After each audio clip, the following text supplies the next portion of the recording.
Let's talk about how to win at investment banking. And this is quite a high-level presentation, but I want to set some parameters and some ideas in your head, a framework, if you like, at how you can be successful as an investment banker. The key secret to success in investment banking, in simple terms, is being really well organized.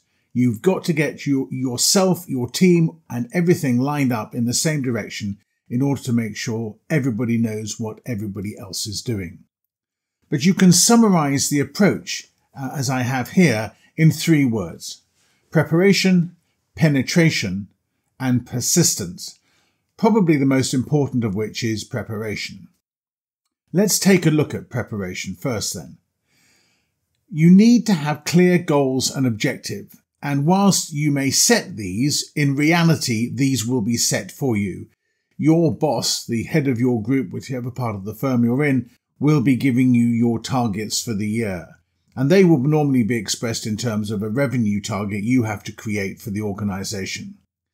This goal, this revenue target, will determine your bonus, and indeed it may actually decide whether or not you remain at the firm at all. It's that cutthroat. You'll need to have a very clear understanding of your market, and this means not only in terms of geography, in terms of the sector or subsector, but also in terms of the company size, because large companies do large deals, and large deals mean large fees, and it's just as much work to do a small deal as it is to do a large deal. So you might as well get paid for the large deal rather than the small deal, because otherwise you've got to do 3 of those. This market segmentation should then be reinforced with a very clear prioritization of potential prospects. And when you start talking about prioritization, it's not just who's likely to do a deal soon, but you should look across the organization to see where the relationships are, to see which companies other teams within the organization decide are important, and bring all that knowledge together so you have a clear priority list. Remember, teams who work together succeed together. This is not a game for one-man bands, although there are plenty of A-type personalities out there who give an impression that they are one-man bands, and they can be very hard work to deal with. Make sure that you leverage the resources of your firm and be prepared to help colleagues out when they ask for it. Preparation also means getting your materials and reports organised. Now, I refer to this in terms of a toolbox of materials. Think about it if you were an engineer or a mechanic.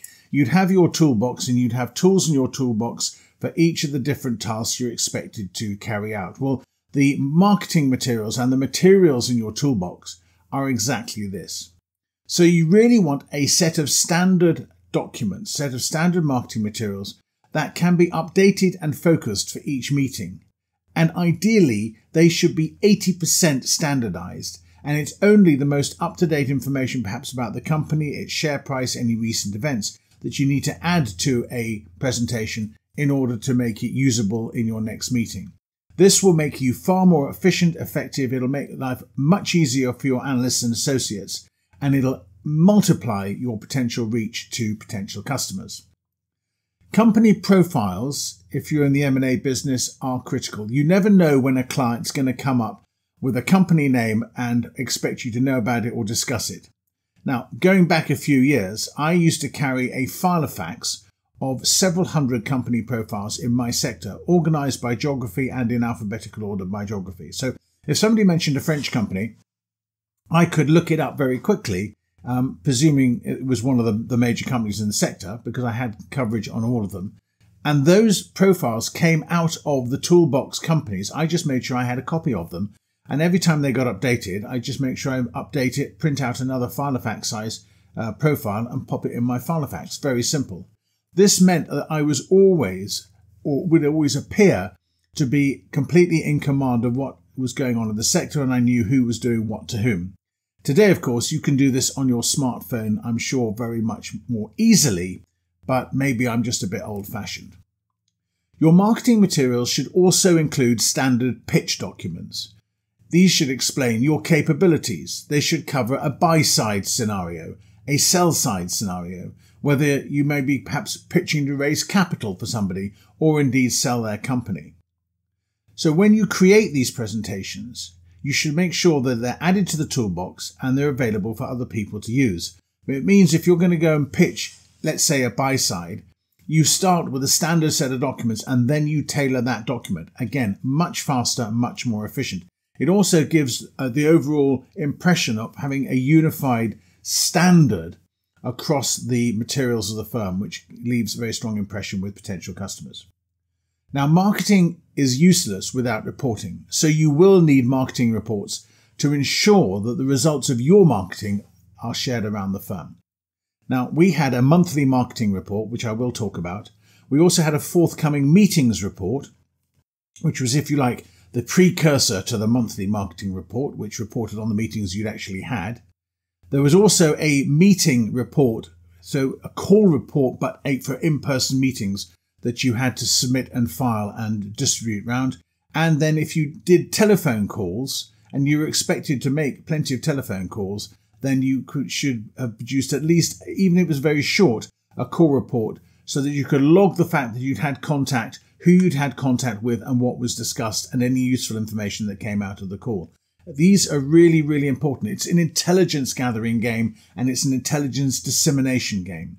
So always make sure that your reports are shared appropriately. Penetration is about making sure that you get the first meeting with your target company. And this is not always easy. Critically, though, you have to have the first meeting with the key decision maker. So it's a double whammy. There is no point in having your first meeting with a junior associate. I remember going to see one very large German corporate. I won't name them, but I ended up speaking to a charming lady managing director. The only trouble was that she was the managing director of the M&A group, and she used to submit ideas to a committee that then reviewed all these ideas, and the committee then submitted the best ideas to the board once a quarter for evaluation. So you can imagine how long that chain of command took to get anything through. And as you can appreciate, I probably didn't spend an awful lot of time trying to pitch ideas to her because I was so far removed from the decision maker. Interestingly enough, though, we did win a very valuable sell mandate from them in due course. Further meetings can follow your initial meeting, but without that first meeting, nothing will happen. At the first meeting, you'll have to be effective, make a strong impression, and sell your firm to the prospect. Remember, there are dozens of investment banks competing for that business, and you are in the game of beating them. Your pitch has to be relevant to your prospect, so you have to have thought it through and not just pulled out a standard capabilities document from your toolbox, but always make sure that you're listening to what you're being told by them. Persistence is the key to success.